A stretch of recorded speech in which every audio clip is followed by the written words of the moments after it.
بعضې علما سفر ته لاړل له هند نه، نو هغوی چې هند ته لاړل حرمینو ته لاړل،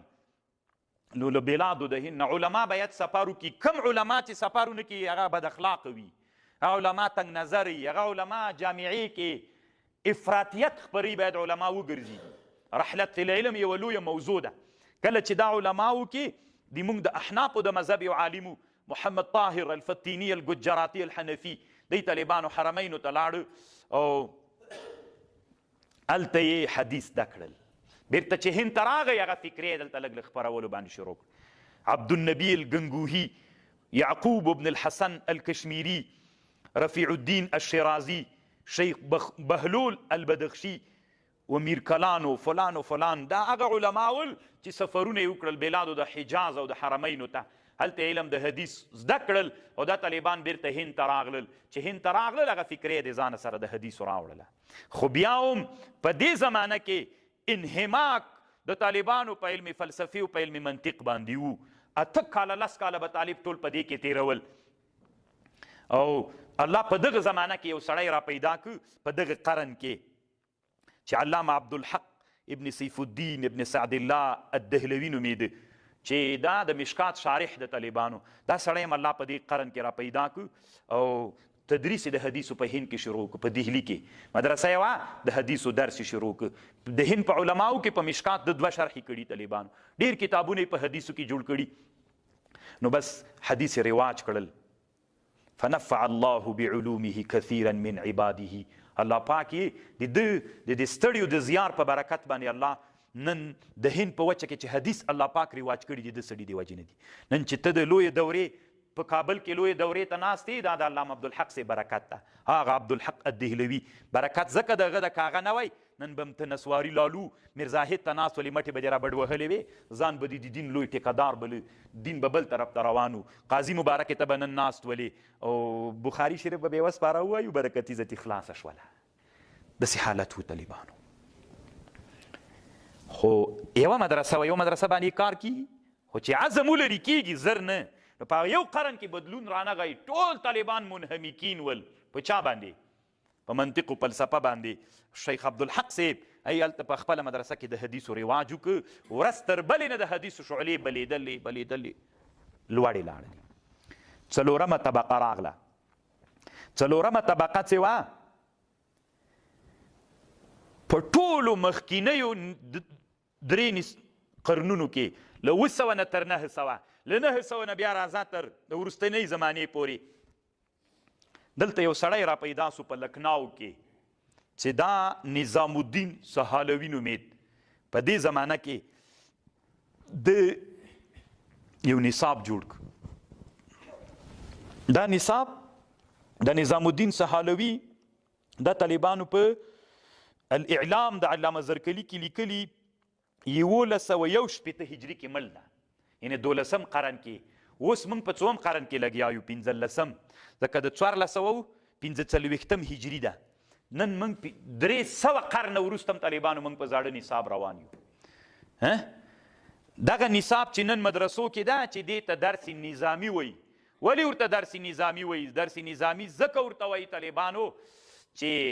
دا درس نظامي نظام الدین سهالوي په نامه یو عالم جوړ کړی ده،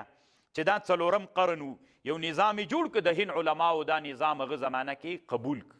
ټولو په شریکه باندې ونیو. نو هغه نصاب، دغه نصاب د طالبانو چې نن د موږ په مدرسو کې ده. په صرفو کې میزان صرف و منشعب و پنجګنج و زبده وله، صرفي میر و فصول اکبري و شافیه وه. دا زبده خو نن نشته طالبانو. په نحوه کې نحومیر و شرمیه تعمیل و هدایت نحوه کافیه، د جامع شرح هغه هم تر حاله پورې ویل کېدله، دا نصاب جوړ. په بلاغت کې مختصر او متول تر معنی قلتو پورې و. په منطقو کې صغرا او کبرا وله، چې دا اوس نسته مدرسو کې. ایساغوجي و، تهذیب و شرح تهذیب و قطبي و میر قطبي و سلم و میر زاهد او میر زاهد ملا جلال و. په حکمت کې میبزي و، هدایت الحکمت و صدرا و شمس بازغه د جونپوري وله، چې دا اوس نشته ده. د امارت نصاب کې شته لکه څه ده. او په ریاضي کې خلاصة الحساب او اقلیدوس و د افلاک و بحث، قوشجیه و او شرح د چغمني اول بابو. په فقه کې شروقایه وله، هدایه وله، نیمایي شروقایه نیمایي هدایه. په اصول فقه کې نور الانوار و تلویح و مسلم ثبوت و په علم کلام کې شرقایت تر سمعیات و پوری و میرزاهد شرح مواقف و امور عامه ولا جلالین و بیزاوی و مشکات تر کتاب الجمعه پوری ویل کېده ټول مشکات نو. په مناظره کې رشیدیه په نامه یو کتاب و. د دغه نظام ګټه څه ولا چې د نظام الدین ګوره دغه درس نظامی چې موږ ورته درس نظامی وایو دغه نصاب چې په مدارسو کې خپور و او په مدرسو کې که تاسې فکر وکئ طالبانو نن موږ په مناظره کې کتاب نه لرو شته په هغه زمانه کې و او په هغه نصاب کې طالبانو مشکات المصابیح تر کتاب الجمعې پورې و بس د علامه نظام الدین سهالوي په نصاب کې صحای ستم نه ول دا ټول نصاب مې درته وویل ټول نصاب یې دلته نقل کړی طالبانو د لویې دورې یو کتاب نسته تنا مصابیح تر کتاب الجمعې و مشکات هم نه و طالبانو تنا مصابیح ها دغه نصاب کې تر نن عصره پورې بیا هم بدلون راغلی که نه ده راغلی ده دی نظام کې یو ښه کار دا و د دوی تمرکز په دی و دا علوم یې ځکه مدرسو ته راوړل دوی ویل چې طالبان قوي سي ښه علمي استعداد ولري د مطالعې شوق ولري او په دغه کتابونو باندې سړی قوي کېږي ډېر په دغه طبقه کې الله پاک چې کله نظام الدین سهالوي رحمه الله موجود د هند په خلکو باندې الله یو بل لوی احسان وکړ هغه لوی احسان دا و غیر ته اوس د موږ تاسې دومره ډېر ځوانان طالبانو ورځ تر بلې د سیکولریزم د کمونیزم د ښکار لاندې د افغانستان کې چې انقلاب شروع سو علت یې څه و د کمونستان ولې سول خلک د افغانستان تر اوسه پورې د کمونیستي په فکر خو دا خو ملایانو نه ورته فکر کو علما بس د کمونیزم عقیده افغانستان ته راغله دوی معتزله ردول زه چې اوس عالم یم طالبانو ما باندې د نن نه زر کاله مخکې عقیده ردول پکار دي باطله که زه اوس چا سره چې لاسو ګریوان یم نو هغه زمانه کې دا د علماو څه علماو مبارزه وکړه الله دې ډېر ښه ورسره وکړي خو هغو علماو سره ټول د افغانستان علما په کلکه ونه درېدل د ظاهرشاه په زمانه کې علماو مظاهرې شروع کړې ډېر لوی انقلاب علماو وکړ خو هلته علما سیاسون علما نه ول غلط یې کړل طالبانو غلطي دا وله طالبانو چې علما ته نه اجره کې پاتې سوي ول بعضې مبارزین علما پکې ول جهاندیده علماو دغوی بس څه چل یې پې باندې وکړه طالبانو مظاهرې ختمې سولې کاشکې علماو هلته طالبانو په نصاب باندې کار کړی وی د کمونیزم عقیده افغانستان ته روانه وه د افغانستان ټول خلک فضا د کمونیزم عقیدې ونیو ملا ویلې معتزله داسې دي او خوارج داسې دي معتزله داسې دي وابیان داسې دي پنجپیریان وسړیه پنجپیریان څه کوي دلته خطرناکه مسله روانه ده معتزله هغه زمانه کې ول ابو الحسن اشعري چې ورسره مناظره کړې ابو منصور ماتوریدي ورسره کړې همغه زمانه بس وله اوس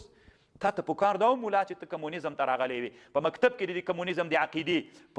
په مدرسه کې د کمونیزم د عقیدې یو کتاب رواج کړی وای چې دا داسې عقیده رد کړې دی وای طالبان دې ورسره کړي نن به له بیخ به جرړې به وتلې وي دا اوس تېر شل کلنه دیموکراسۍ کې دلته دیموکراسۍ او د لادینیو د څه ورته وایي دا بل د سیکولریزم عقیده شل کاله روانه وله ملا به چې سهار کېناست بي ویل امریکایانو سره جهاد صحیح د جهاد خو روانو نن تاسې د موږ ځوانان وګورئ څومره د الحاد فکر ولسته قسم په الله باندې طالبان وایي دي تا دین داسې دي پښتانه دي تا دین داسې دي تا مذهب داسې تا نبي داسې بدې خبرې کوي ځان به نه پټوئ چې موږ یې نه وینو پښتانه داسې وایي دي تا دین ملا داسې دي تا نبي داسې دي تا قرآن داسې دا اوس چې له ما نه کافر سو دا اوس وړه خبر ده کافر دماغ دي تعالی لاسه سو ځکه دماغ دي تعالی ما وي معتزله داسې او عنادیه داسې عندیه وایي یوه ډله دغه وي لادریه چې موږ بیخي خبر نه یو عندیه او عنادیه او لادریه حقایق د اشیاو سړي هغه نسته ده اوس که ته نرې دغه دماغ ځوان مسلمان پلار مسلمان نیکۍ مسلمان مجاهد کفر ته روان ده دي دوی دپاره یو ترتیب را برابر که دا څنګه کو وي نه څه کوي به ځوابیان راونیسه پرې نږدې او هغه پرې نږدې څه ورته وایي معتزله نسته ده وسړی معتزله نن نسته نن له الحاد فکر روان ده نو چاته ضرورت لرو موږ طالبانو نصاب طالبانو دا د عقلونو غذا ده مکتب تم باید جوړ سي چې اسلام پکې نغښتی وي پوهنتون تم باید جوړ سي چې اسلام پکې نغښتی وي او په مدرسې کې باید جوړ وي چې ملا مو د نن عصر د باطلو مزخرفو عقیدو نه خبر وي واخر الدعوانا ان الحمد لله رب العالمين